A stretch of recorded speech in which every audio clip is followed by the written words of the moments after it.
Breaking news AP liquor కేసులో సంచలన విషయాలు బయటకు వస్తున్నాయి. నిన్న రాజ్ కేసిరెడ్డి చాణక్యను ప్రశ్నించారు సిట్ అధికారులు.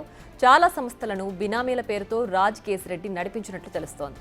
కొన్నిటి బాధ్యతలు చాణక్యకు, మరికొన్ని దిలీప్కు అప్పగించాడు రాజ్ కేసిరెడ్డి. అటు రాజ్ కేసిరెడ్డి, చాణక్యలపై విడతల వారీగా ప్రశ్నల వర్షం కురిపించారు సిట్ అధికారులు. ఈ నెల 8న కేసిరెడ్డి సిట్ కస్టడీ ముగియనుండడంతో ఆలోగా మరిన్ని వివరాలు రాబట్టాలని భావిస్తోంది సిట్.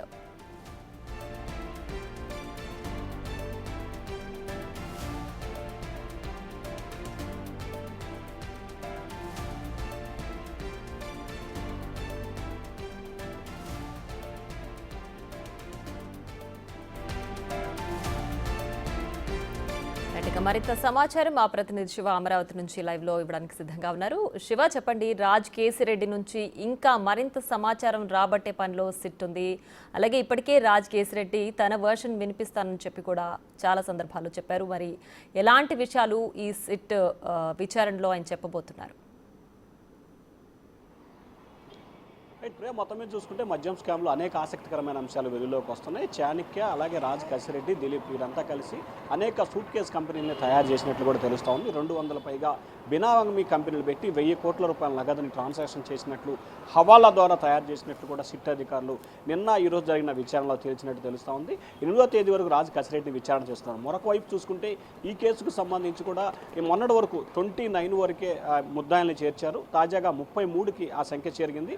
31గా ధనంజయ రెడ్డి, 32గా కృష్ణారెడ్డి, 33గా గోవిందప్ప పేర్లను ఎఫ్ఐఆర్లో తాజాగా సిట్ చేర్చింది. కృష్ణారెడ్డి, ధనంజయ రెడ్డి వీరిద్దరు కూడా గత సీఎంకి వ్యక్తిగత కార్యదర్శిగా, ఓఎస్డీగా పనిచేసిన పరిస్థితి కనిపించింది. తాజాగా వారి పేర్లను కూడా సిట్ ఎఫ్ఐఆర్లో నమోదు చేయడం ఆసక్తికరమైన అంశంగా మారింది. మరొక వైపు తమకు ఇందు నుంచి మినహాయింపు ఇవ్వాలని చెప్పి మొన్న హైకోర్టులో, నిన్న సుప్రీంకోర్టులో కూడా వారి ముగ్గురికి ఎదురు దెబ్బ తగిలిన పరిస్థితి కనిపించింది.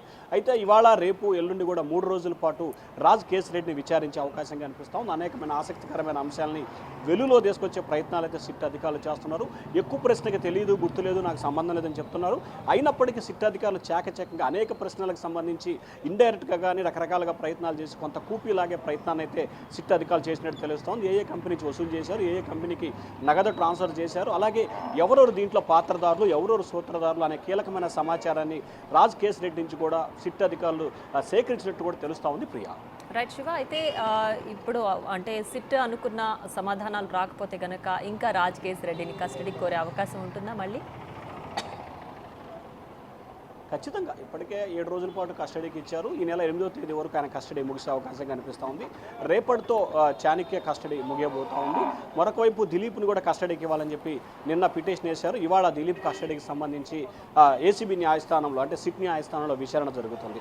రాజ్ కేసిరెడ్డికి సంబంధించి 8వ తేదీ వరకు గడువున్న నేపథ్యంలో సిట్ అధికారులు ఆశించిన స్థాయిలో సమాచారం కనుక రాకపోతే ఖచ్చితంగా 8వ తేదీ సాయంకాలం కోర్టులో ప్రవేశపెట్టే సమయంలో విచారణకు ఏమాత్రం కూడా సహకరించలేదని చెప్పి కోర్టులో సబ్మిట్ చేసే రిపోర్ట్లో పొందుపరచాలని చెప్పి సిట్ అధికారులు భావిస్తున్నారు. ఆ తర్వాత 9వ తేదీన రాజ్ కేసిరెడ్డిని మరొక వారం రోజుల పాటు కస్టడీకి ఇవ్వాలని చెప్పి మరొక పిటిషన్ కూడా దాఖలు చేసే అవకాశాలు కనిపిస్తూ ఉన్నాయి. Priya, right Shiva, thanks for the updates.